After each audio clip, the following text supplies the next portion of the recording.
यहीं पर मार्क्स कटते हैं बच्चों के, आता हुआ भी गलत कर देते हैं सिर्फ इनवर्स पढ़कर। इसका ऑर्डर है 3 क्रॉस 2, इसका भी 3 क्रॉस 2। मल्टीप्लिकेटिव आइडेंटिटी भी हम आगे पढ़ेंगे। देखो अंदर आ गया ना, मैट्रिक्स के अंदर आके हर एक एलिमेंट से वो मल्टीप्लाई हो रहा है। इन चीजों को भी समझना सीखो। Number of column of A is equal to number of rows of B. A वाला मोस्ट इंपॉर्टेंट है। चैनल को सब्सक्राइब कर देना, और ताकि आपको आगे आने वाली सारी रिवीजन, सारी सीरीज और बोर्ड के लिए जो भी 80 आउट ऑफ 80 आपकी सीरीज स्टार्ट होने वाली है, वो सब आप देख पाओ।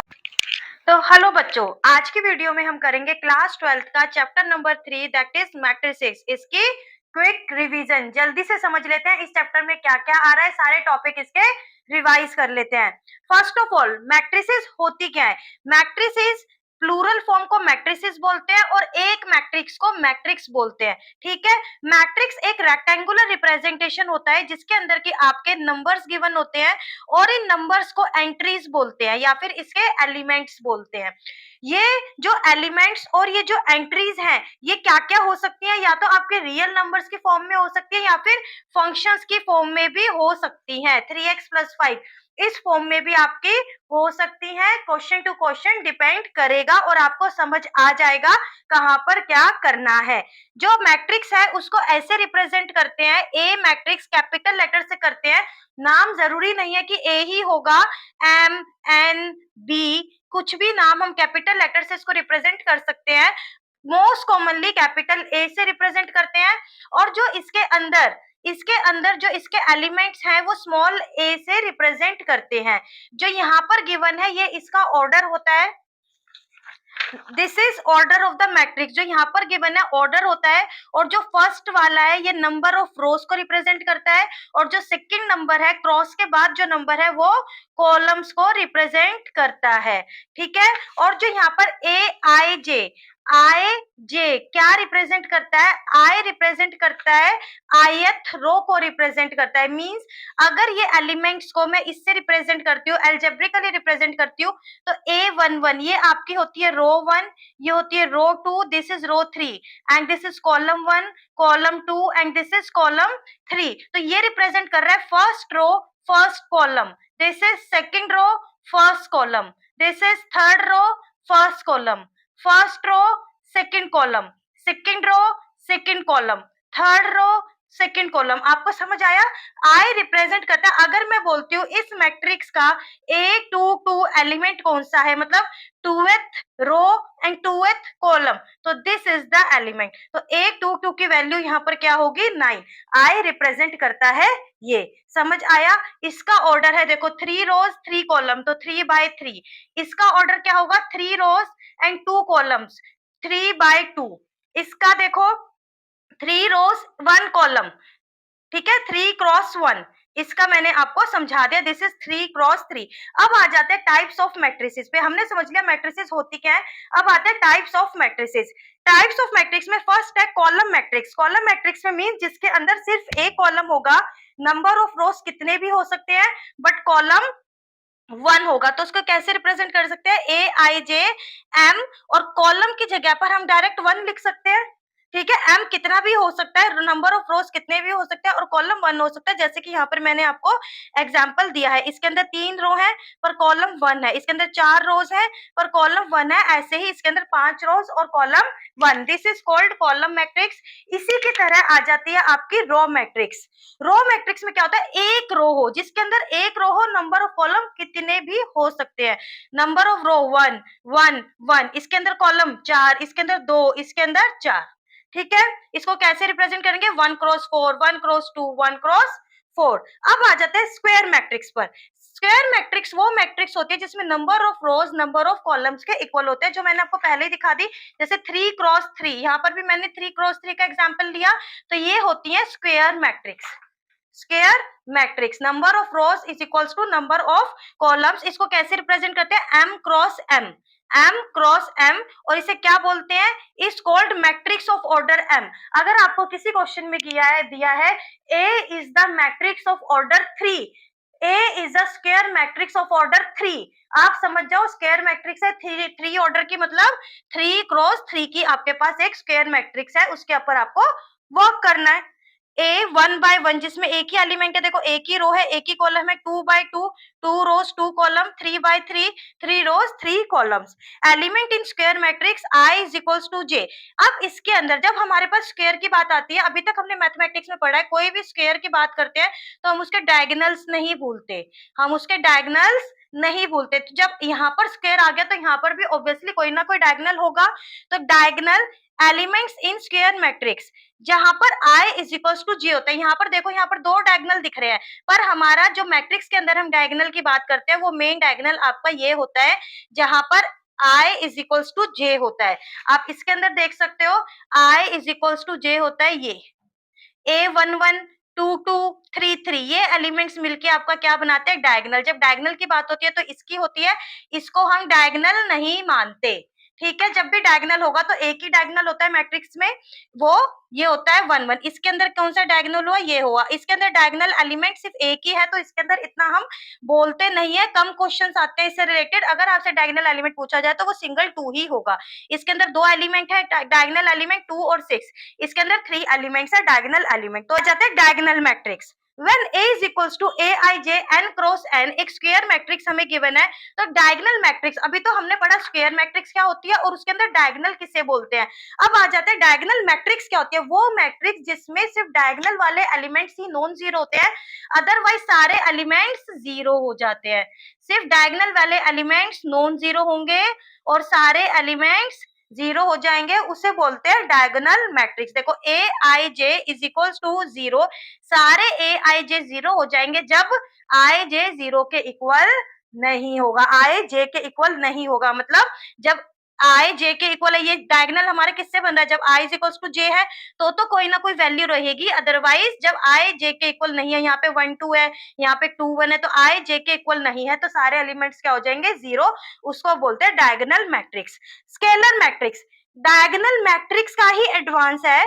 डायगोनल मैट्रिक्स में था कि जो एलिमेंट्स हैं इसके अंदर डायगोनल के अंदर वो कुछ भी हो सकते हैं, ठीक है। पर स्केलर मैट्रिक्स में क्या है, उसका स्पेशल केस है, वो सेम होने चाहिए।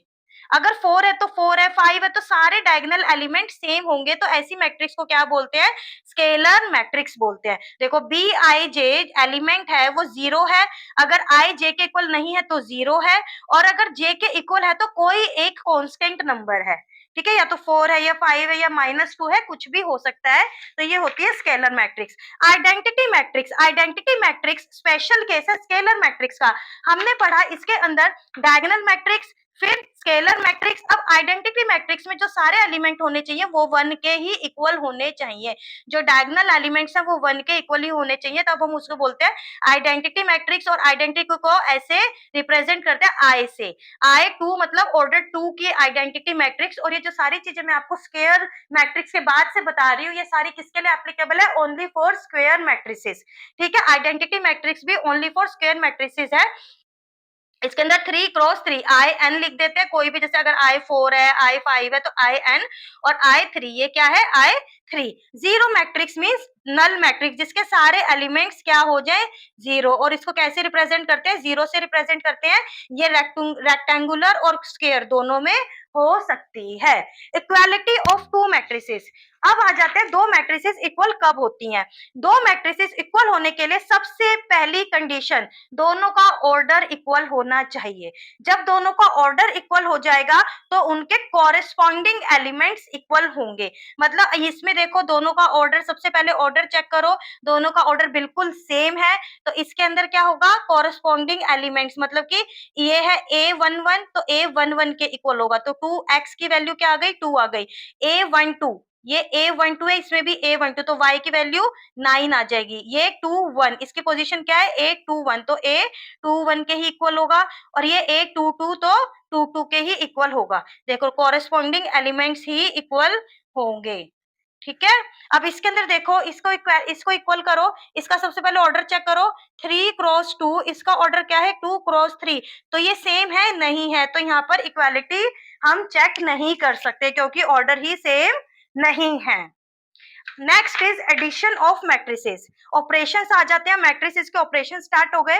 एडिशन ऑफ मैट्रिसेस, दो मैट्रिसेस को ऐड करने के लिए उनका order must be same, order same होना चाहिए। इसका ऑर्डर है 3x2, इसका भी 3x2 और इसके अंदर भी वही रहेगा, कोरस्पॉन्डिंग एलिमेंट्स ही ऐड होंगे। 90 + 10, 80 + 40, 60 + 20, 30 + 60, 40 + 20 एंड 20 + 70 कोरस्पॉन्डिंग एलिमेंट्स ऐड होंगे। अब इसके अंदर देखो जरा, इसका ऑर्डर है 2x2, इसका है 2x3, तो इस पे एडिशन एप्लीकेबल नहीं है। Corresponding elements will be added. यही जो मैंने आपको समझाया है कि ये इसके साथ होगा, ये इसके साथ होगा, ये इसके साथ होगा।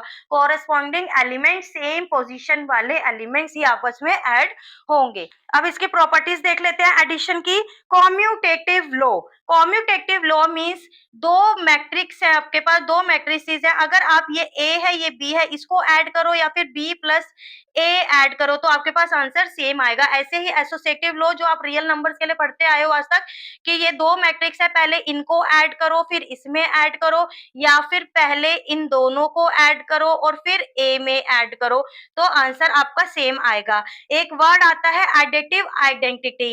एडिटिव आइडेंटिटी बेटा एक मल्टीप्लिकेटिव आइडेंटिटी भी हम आगे पढ़ेंगे, तो इन चीजों में ध्यान रखना। एडिटिव आइडेंटिटी क्या होती है कि उसको किस नंबर से ऐड करें कि हमारे पास आइडेंटिटी, मतलब ए ऐड किया तो ए ही आए, तो वो होती है नल मैट्रिक्स। हम किसी भी मैट्रिक्स को नल मैट्रिक्स से ऐड करेंगे तो सेम मैट्रिक्स हमें मिल जाएगी। तो एडिटिव आइडेंटिटी क्या होती है? Null matrix. अब आ जाता है एडिटिव इनवर्स, ठीक है। ये एडिटिव आइडेंटिटी और एडिटिव इनवर्स में मैंने बताया यहाँ पर मल्टीप्लिकेटिव इनवर्स भी हम पढ़ेंगे, तो इसलिए ध्यान देके चलना है इन चीजों का। यहीं पर मार्क्स कटते हैं बच्चों के, आता हुआ भी गलत कर देते हैं सिर्फ इनवर्स पढ़कर, ठीक है। तो माइनस ए, एडिटिव इनवर्स क्या होता है? माइनस ए प्लस माइनस ए किसके इक्वल आ जाएगा? 0 के इक्वल आ जाएगा। अब ए है इसका, इसके अंदर अगर हमने -1 मल्टीप्लाई किया, इस मैट्रिक्स में -1 मल्टीप्लाई का मतलब है जब -1 अंदर जाएगा तो इसके सारे एलिमेंट से मल्टीप्लाई हो जाएगा। -2 यहाँ पे -3, यहाँ पे -4 से -1 मल्टीप्लाई हुआ तो 4, यहाँ पे 5 से हुआ तो -5। अब इन दोनों को ऐड किया आपस में तो क्या आएगा? 0, ठीक है। ए को और माइनस ऑफ ए को अगर हम ऐड करते हैं तो क्या आएगा? 0। तो इसके एडिटिव इनवर्स क्या होता है? माइनस ऑफ ए। किसी भी मैट्रिक्स में अगर हम माइनस मल्टीप्लाई कर देते हैं तो वो उसका क्या बन जाता है? एडिटिव इनवर्स बन जाता है। अब आ जाता है डिफरेंस ऑफ टू मैट्रिक्स, जो अभी हमने पढ़ा। यहाँ पर हमने सेम मैट्रिक्स का पढ़ा, पर अगर हम डिफरेंस ऑफ टू मैट्रिक्स की बात करें तो वो कुछ ज्यादा नहीं है, वो एडिशन ही होता है कि हम जो बाद वाली मैट्रिक्स है उसको माइनस से मल्टीप्लाई कर दें। अगर हमारे पास एक मैट्रिक्स ए है एक बी है, अगर हम ए प्लस बी से हम करते हैं माइनस बी, अभी स्टेप को मैं स्किप कर रही हूँ। ए माइनस बी, देखो माइनस को पहले मैंने बी में मल्टीप्लाई करा, माइनस को पहले बी में मल्टीप्लाई किया फिर ऐड किया, तो ये हमारा आंसर आ गया। ये हमारे जो बुक में हमें दिया हुआ है। अगर आपको लॉन्ग क्वेश्चन आ रहे हैं, बड़े क्वेश्चन आप सॉल्व कर रहे हो, बीच में आपको कोई दो मैट्रिसेस को सॉल्व करना है और बीच में माइनस का साइन है, तो आप ये 3 स्टेप करने नहीं बैठोगे वहां पर, आप डायरेक्ट यहाँ पर माइनस कर दोगे उसको, ठीक है। 2 - 1, बस बीच में आपको बेटा जहां गलती बच्चे करते हैं वो क्या होती है, वो बच्चे उसको मतलब वैल्यूज गलत आ जाती है, माइनस साइन का ध्यान रखना होता है, ठीक है। आप माइनस कर रहे हो प्लस कर रहे हो, आपका आंसर सही आना चाहिए। Multiplication of matrix bye a scalar. अब एक मैट्रिक्स गिवन है, उसको हमें एक स्केलर से मल्टीप्लाई करना है, जो भी मैं पहले आपको करवा चुकी हूँ, अभी अभी करवाया जस्ट, कि कोई के होता है तो कोई के, कोई भी स्केलर नंबर है, मान लो 3 करना है, ए करना है, तो वो जो के है वो उसके सारे एलिमेंट से, देखो अब एलिमेंट के अंदर आ गया ना, पहले हमने बाहर लिखा, देखो ए है, हमने इसके साथ 3 ए लिखा, यहाँ पे के की वैल्यू क्या है? 3 है।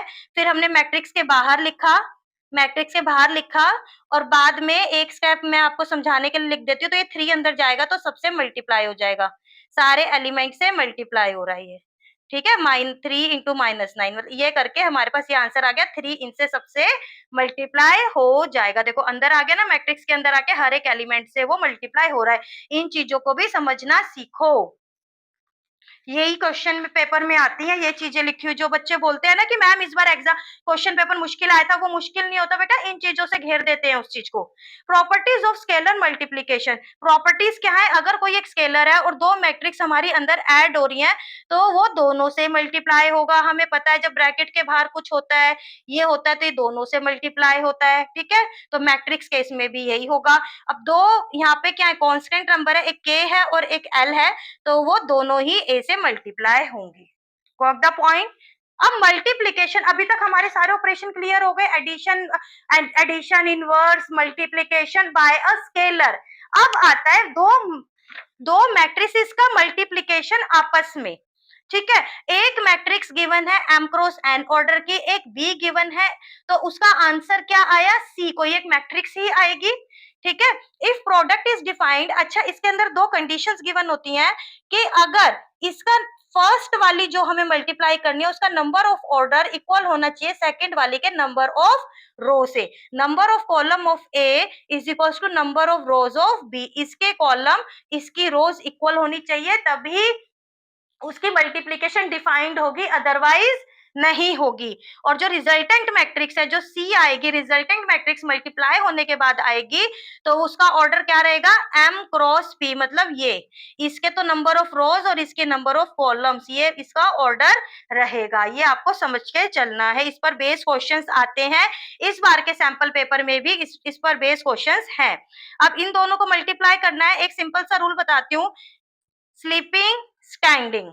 ठीक है, स्लीपिंग स्टैंडिंग, यहाँ पर तो दो ही रोज है, अगर तीन होती तो स्लीपिंग, अगर यहाँ पे होती तो स्टैंडिंग। अब ये देखो, ये आपकी क्या है, रो वन, ये रो टू, यहाँ से कॉलम वन, कॉलम टू। अब इसको अंदर आपको एलिमेंट बनाना है रो वन कॉलम टू, तो देखो आप इनको मल्टीप्लाई कर दोगे, वन को थ्री के साथ, प्लस माइनस वन को माइनस वन के साथ, प्लस टू को फाइव के साथ। फिर अब आपको क्या बनाना है, फर्स्ट रो सेकंड कॉलम, ये कौन सा एलिमेंट आपका बनेगा, फर्स्ट रो सेकंड कॉलम, तो फर्स्ट रो सेकंड कॉलम के एलिमेंट्स के साथ ऐसे ही करना है। फिर सेकंड रो फर्स्ट कॉलम, फिर सेकंड रो सेकंड कॉलम, तो आप सॉल्व करोगे तो आपका आंसर आ जाएगा। आप इसे सॉल्व करोगे इस तरीके से तो आपका आंसर ये आ जाएगा। ठीक है, अब इसके अंदर देखो, सबसे पहले इसको ऑर्डर चेक करो, टू क्रॉस टू, इसका है थ्री क्रॉस टू, तो इसके नंबर ऑफ कॉलम इसके इक्वल नहीं है, तो इस पे डिफाइंड नहीं है, इस पे मल्टीप्लीकेशन डिफाइंड नहीं होगा।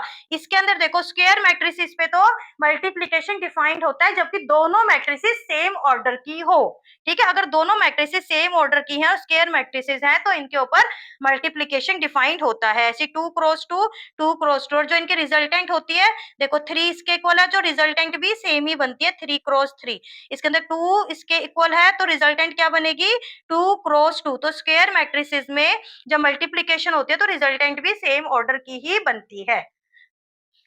अब इसके कुछ प्रॉपर्टीज, जो हमारा मल्टीप्लीकेशन होता है वो नॉन कॉम्यूटेटिव होता है, मतलब अगर a इंटू बी है तो जरूरी नहीं है कि b इंटू ए नहीं होगा, तो नॉन कॉम्यूटेटिव होती है मल्टीप्लीकेशन ऑफ टू मैट्रिसेस। पर एक एक्सेप्शनल केस में बता देती हूँ कि जो अगर दो डायगोनल मैट्रिसेस को मल्टीप्लाई करते हैं तो उनका प्रोडक्ट कॉम्यूटेटिव होता है। दो डायगोनल मैट्रिसेस हैं तो इनका प्रोडक्ट आप करके चेक करोगे, ए इंटू बी करोगे पहले, फिर बी इंटू ए करोगे तो सेम आएगा उनका प्रोडक्ट। ऐसे ही इसमें भी थ्री क्रॉस थ्री वाली में भी डायगोनल मैट्रिसेस हैं ये दोनों, ए बी करोगे, पहले ए को लिखो फिर बी को लिखो, आंसर सेम आएगा, बी को लिखो फिर ए को लिखो, फिर इसका मल्टीप्लीकेशन फाइंड आउट करो तो देखो सेम आएगा दोनों का आंसर।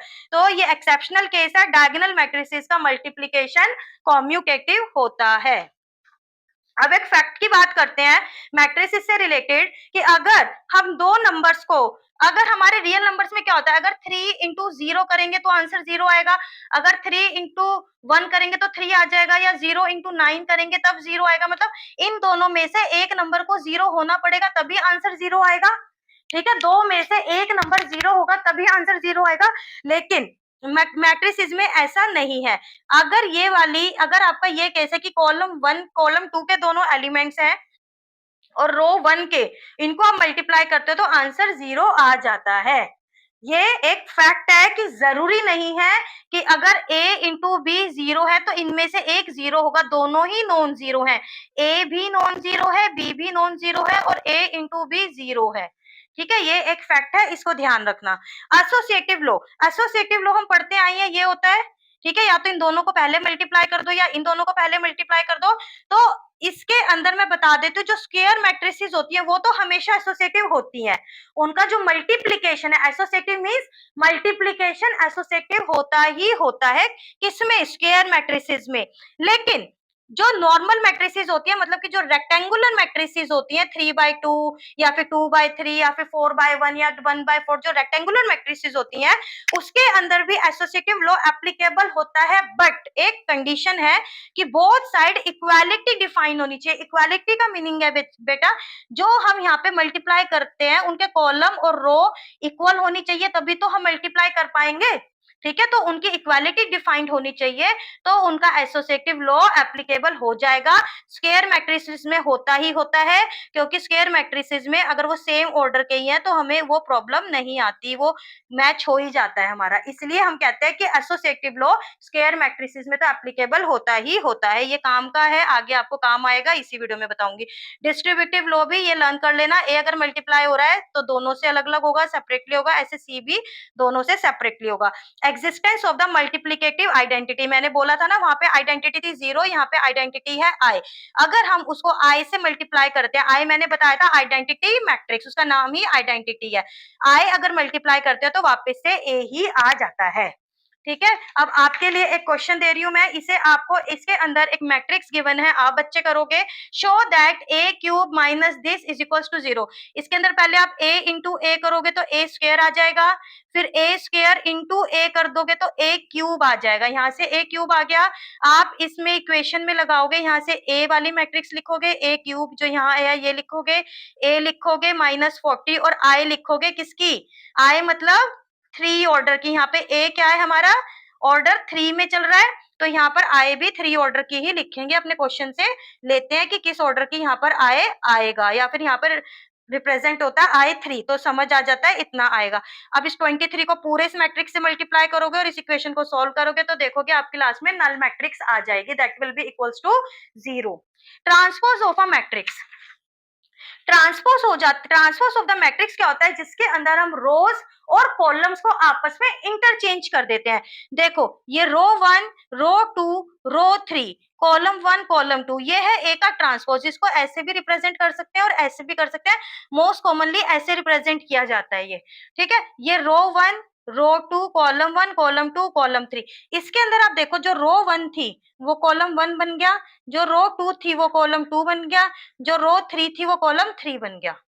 ठीक है, और कॉलम 1 देखो, कॉलम 1 रो 1 बन गई और कॉलम 2 रो 2 बन गई। और इसके अंदर क्या होता है, ऑर्डर भी एक्सचेंज हो जाते हैं। यहाँ पे क्या था 3x2, यहाँ पे बन गया 2x3। समझ गए, इसके अंदर सिंपल में बता देती हूँ कैसे करते हैं, ऐसे उठा के ऐसे लिख देते हैं, ऐसे उठा के ऐसे लिख देते हैं, सिंपल, कोई कंफ्यूजन नहीं है। इसके अंदर देखो जो A11 था, चलो ये वाले तो सेम ही रहेंगे जहाँ पे इक्वल वाले हैं। देखो A12 था वो 21 बन गया, जो 21 था वो 12 बन गया। इसके अंदर क्या होता है, एलिमेंट्स इंटरचेंज हो जाते हैं, या फिर कह लो कॉलम्स और रोज आपस में इंटरचेंज हो जाती हैं। ट्रांसपोज की कुछ प्रॉपर्टीज के बारे में बात कर लेते हैं। ए का ट्रांसपोज करते हैं, ए का ट्रांसपोज किया, उसका दोबारा से फिर ट्रांसपोज किया तो ए के इक्वल आ जाता है। कोई यहाँ पे क्या कांस्टेंट नंबर है और दोनों का ट्रांसपोज है तो कांस्टेंट नंबर का ट्रांसपोज नहीं होता, उसको बाहर ले लेते हैं और सिर्फ मैट्रिक्स का ही ट्रांसपोज होता है। ए प्लस बी अगर कोई ब्रैकेट में है, ऐसी अगर ऐसे ब्रैकेट में है तो क्या आ जाएगा, सेपरेट हो जाते हैं, इनके ट्रांसपोज सेपरेट हो जाते हैं। ये वाला मोस्ट इंपॉर्टेंट है। तो ए बी अगर मल्टीप्लीकेशन है और उनका ट्रांसपोज हो रहा है तो बी का ट्रांसपोज ए का ट्रांसपोज, जब वो सेपरेट होंगे तो बी आगे आ जाएगा विद ट्रांसपोज। अब आ जाते हैं ट्रांसपोज पे ही बेस्ड सिमेट्रिक मैट्रिक्स और skew symmetric matrix. Symmetric matrix क्या होती है कि अगर किसी मैट्रिक्स का, यहाँ पे मेरा स्पेसिफिकली मैंने लिखा हुआ है स्क्वायर मैट्रिक्स, ये जो टॉपिक है स्पेसिफिकली स्क्वायर मैट्रिक्स के लिए ही हम पढ़ेंगे, ये रेक्टेंगुलर मैट्रिक्स के लिए नहीं है। सिमेट्रिक मैट्रिक्स अगर हमने किसी भी स्क्वायर मैट्रिक्स का अगर ट्रांसपोज लिया तो वो ए के इक्वल ही आता है, तो हम बोलते हैं कि वो क्या है, सिमेट्रिक मैट्रिक्स है। यहाँ पर देखो A is equal to A transpose, तो A is a symmetric matrix. अगर ए का ट्रांसपोज माइनस ऑफ ए के इक्वल आता है तो क्या बोलते हैं, स्क्यू सिमेट्रिक मैट्रिक्स। ए देखो, ए ट्रांसपोज देखो, ठीक है, अब मैं यहाँ से -1 कॉमन ले लूंगी तो क्या आ जाएगा 2 0, तो ये क्या आ गया माइनस, इसको क्या लिख सकती हूँ ए आ गया वापस से, तो ए किसके इक्वल आया, ए ट्रांसपोज किसके इक्वल आया, -a के इक्वल आया, तो A is the skew symmetric matrix. ये मैंने यहाँ पे आपको करके भी दिखाया, माइनस कॉमन ले लिया इसमें से, तो ये ए ही आ रहा है, तो मैं इसकी जगह क्या लिख सकती हूँ, ए। तो ए ट्रांसपोज किसके इक्वल आ गया, माइनस ऑफ ए के इक्वल आ गया।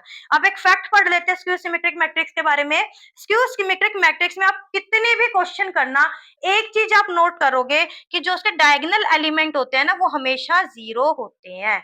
जो स्क्यू सिमेट्रिक मैट्रिक्स आएगी उसके अंदर डायगोनल एलिमेंट हमेशा 0 होते हैं।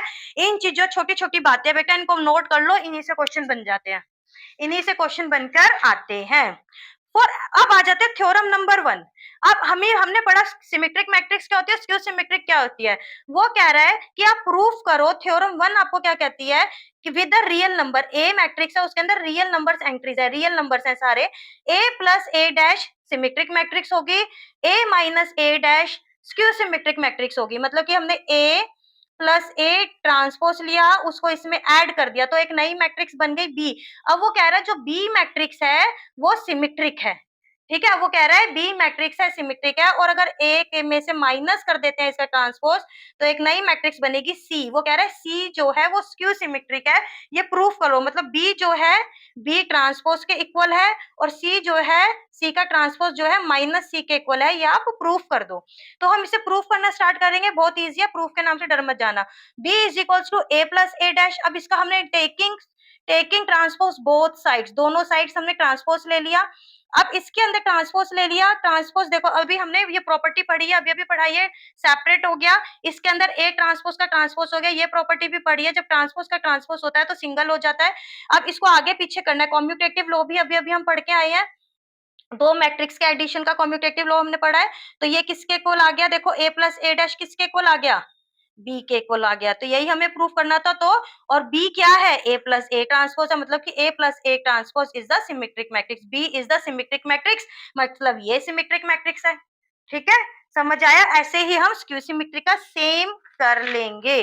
देखो सी को लेट कर लिया, ए माइनस ए डैश, दोनों साइड उसका ट्रांसपोज ले लिया, ट्रांसपोज ओपन हो गया इस प्रॉपर्टी से, फिर इस प्रॉपर्टी से सिंगल रह गया। अब इसमें से दोनों में से हमने माइनस कॉमन ले लिया, माइनस कॉमन लिया तो ए माइनस ए डैश हो गया, ए माइनस ए डैश ही क्या है, सी है, तो सी ट्रांसपोज किसके इक्वल आ गया, माइनस सी के। तो सी कैसी हुई, स्क्यू सिमेट्रिक मैट्रिक्स हुई, मतलब ए माइनस ए डैश स्क्यू सिमेट्रिक मैट्रिक्स हो गई। ठीक है, अब आपके पास इसी टॉपिक से क्वेश्चन रिलेटेड है for the matrix A 1657 verify. इसके अंदर आपको वेरीफाई करना है A plus A dash is a symmetric matrix और स्क्यू सिमेट्रिक, बस आपको ये करना है। मैं इसके छोटे से आपको स्टेप्स बता देती हूँ, आप खुद से करोगे। इसके अंदर ए डैश फाइंड आउट करना है, फिर दोनों को ऐड कर देना है, ऐड करके ये आ गया हमारे पास, ऐड करके ये आ गया। तो जब आपने ऐड करने के बाद देखा ए प्लस ए ट्रांसपोज, जब आपने ऐड करने के बाद देखा तो आपको क्या पता लगा, देखो ए प्लस जो ए ट्रांसपोज है वो इसके इक्वल आ रहा है, तो जो कि ए प्लस ए ट्रांसपोज के इक्वल ही आ रहा है। ठीक है, जो ए प्लस ए ट्रांसपोज, ये ए ट्रांसपोज किया है, अभी ए प्लस हमें तो इसको प्रूफ करना है ना सिमेट्रिक, हमें तो इस पूरे को सिमेट्रिक प्रूफ करना है। मान लो कि ये बी आ गया, ठीक है, तो इसका ट्रांसपोज लेके ही तो चेक करेंगे। अब इसका ट्रांसपोज कर दिया, ये क्या था, ये था ए प्लस ए डैश, क्या था, ये था। अब इसका ट्रांसपोज कर दिया, इसका ट्रांसपोज किया तो देखा ये ए प्लस ए डैश के इक्वल ही आ गया दोबारा, तो ए प्लस ए डैश का transpose A plus A dash के इक्वल ही आ गया। ठीक है, तो ए plus A dash symmetric matrix है। ऐसे इसके अंदर फाइंड आउट करेंगे, पहले ए माइनस ए डैश करेंगे, फिर इसका ट्रांसपोज करेंगे, फिर इसका ट्रांसपोज करेंगे, वो अगर इसके इक्वल आ जाए, इसमें थोड़ा सा बच्चे कंफ्यूज हो जाते हैं, इसको या तो बी मान लो, यहीं पर इसको बी मान लो। अब लिखो transpose of B is equals to B dash, इसको यहीं पे बी मान लो, बात खत्म हो जाएगी, जैसे हमने प्रूविंग में किया है। ठीक है, so B transpose is equals to B, so hence B is equals to A plus A dash is a symmetric matrix, ऐसे मान लो। थ्योरम 2, अब थ्योरम 2 क्या कहती है, ये तो हमें पता लग गया कि ये एक सिमेट्रिक मैट्रिक्स होती है, ये एक सिमेट्रिक होती है, और एक ये एक स्क्यू सिमेट्रिक होती है। पर वो कह रहा है कि अगर किसी मैट्रिक्स को इसी फॉर्म में हम लिखना चाहते हैं तो वो किसके इक्वल होगा, इसका हाफ। अगर हम इस, ये सिमेट्रिक मैट्रिक्स है, अगर इसको हाफ से मल्टीप्लाई कर दूं तब भी तो सिमेट्रिक मैट्रिक्स ही रहेगी।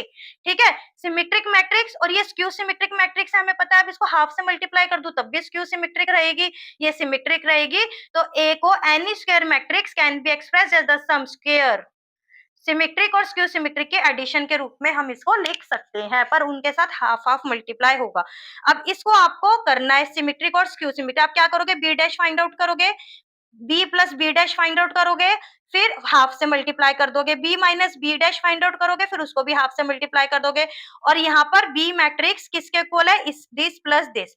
आप इन दोनों को ऐड करके वेरीफाई करके देख सकते हो, वो बी के इक्वल ही आएगी। आप ये करके देखो। इन्वर्टिबल मैट्रिसेस, अब आ जाते हैं नए टॉपिक पर कि इन्वर्टिबल मैट्रिसेस। इन्वर्टिबल मैट्रिसेस कौन सी होती है, इसका जो मतलब इसको जो हम एक्सप्लेनेशन में पढ़ेंगे वो हम पढ़ेंगे अपने डिटर्मिनेंट्स वाले चैप्टर में, पर यहाँ पे हम बेसिक क्लियर कर देते हैं, यहीं से आपका डिटर्मिनेंट चैप्टर में स्टार्ट होगा, यहाँ पे स्किप मत कर देना। Two matrices A and B are square matrices of order M then if, अगर दो मैट्रिक्स को मल्टीप्लाई करते हैं और वो दोनों कॉम्यूटेटिव भी आ रही है आपस में देखो, और वो आई के इक्वल आ रही है, तो ये दोनों आपस में एक दूसरे के इनवर्स होते हैं। हम ये कह सकते हैं ए बी का इनवर्स है या फिर बी का ए का इनवर्स है।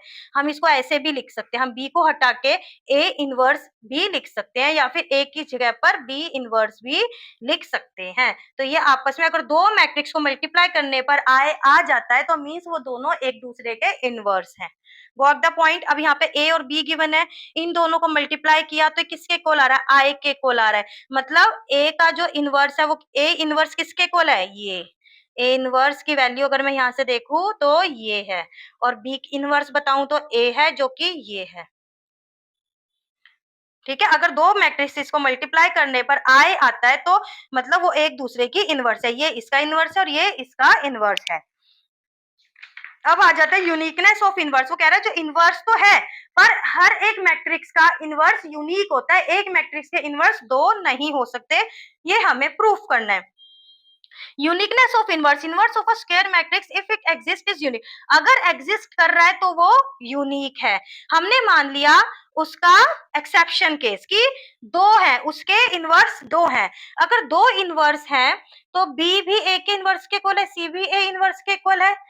तो हमें प्रूफ क्या करना है, B is equals to C proof करना है। अगर वो हमने कहा B है, ये C है, ये भी A इनवर्स है, ये भी A इनवर्स है, तो हमने कहा वो एक ही है बेटा, वो अलग अलग नहीं है, वो एक ही है।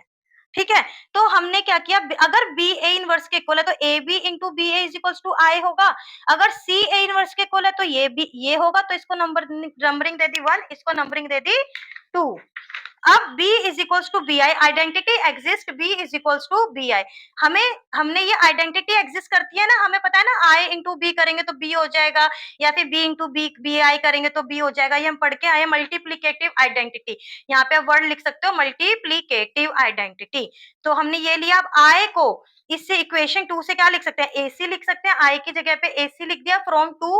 अब इसके अंदर एसोसिएटिव प्रॉपर्टी हमें पता है किसके लिए, जो मैंने बोला था स्क्वायर मैट्रिसेस के लिए ऑलवेज होल्ड करती है एसोसिएटिव प्रॉपर्टी, और यहाँ पे हम बात किसकी कर रहे हैं, स्क्वायर मैट्रिसेस की ही बात कर रहे हैं, और किसी की बात हम कर ही नहीं रहे हैं यहाँ पर। तो यहाँ पर एसोसिएटिव की वजह से ये जो ब्रैकेट है यहाँ से यहाँ पर शिफ्ट हो गया। अब B इंटू ए, यहाँ से B इंटू ए क्या है, I लिख सकते हैं B इंटू ए को, और आई सी वही multiplicative identity I C is equals to C लिख सकते हैं। यहाँ से आपको क्या मिला, B is equals to C के इक्वल आ गया।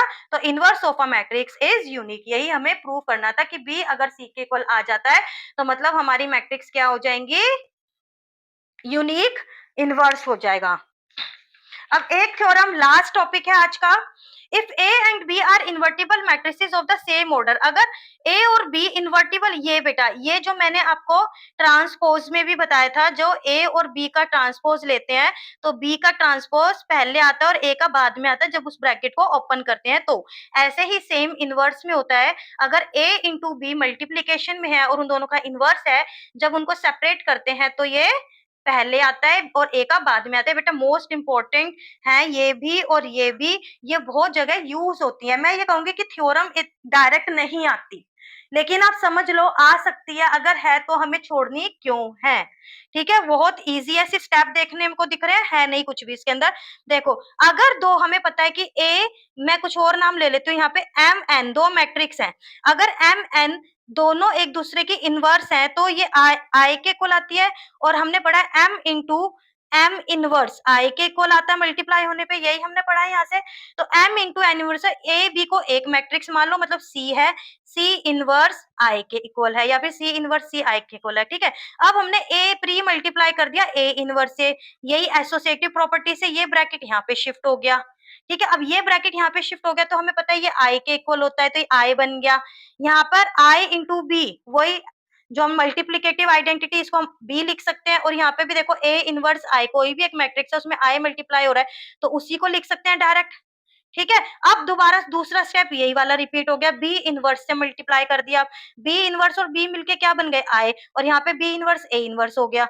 अब यहाँ पर आई, अब ये भी एक मैट्रिक्स, अब आई इससे मल्टीप्लाई हो रहा है तो सिर्फ ये लिख सकते हैं, ठीक है, आइडेंटिटी है ना वो हमारी। तो अब ये इसको एज अ एक मैट्रिक्स लिया करो, जब भी कोई भी हम ऑपरेशन बीच में लगाते हैं ना, सोचो ये एक मैट्रिक्स बन गई, वो तो हम ऐसे देखने में दो लग रही हैं, पर जब इसको ऑपरेट कर देते हैं तो एक ही तो बनती है, जहां दो दिखती है वहां बच्चे कंफ्यूज हो जाते हैं, ठीक है। अब ये किसके इक्वल आया, देखो ए इंटू बी का inverse, B inverse into A inverse, इसका ये नहीं पूछा जाता, ये यूज ज्यादा होता है, ठीक है, लेकिन फिर भी बेटा कर लेना, बस प्री मल्टीप्लाइंग है और कुछ भी नहीं है, हमें रिस्क नहीं लेना है।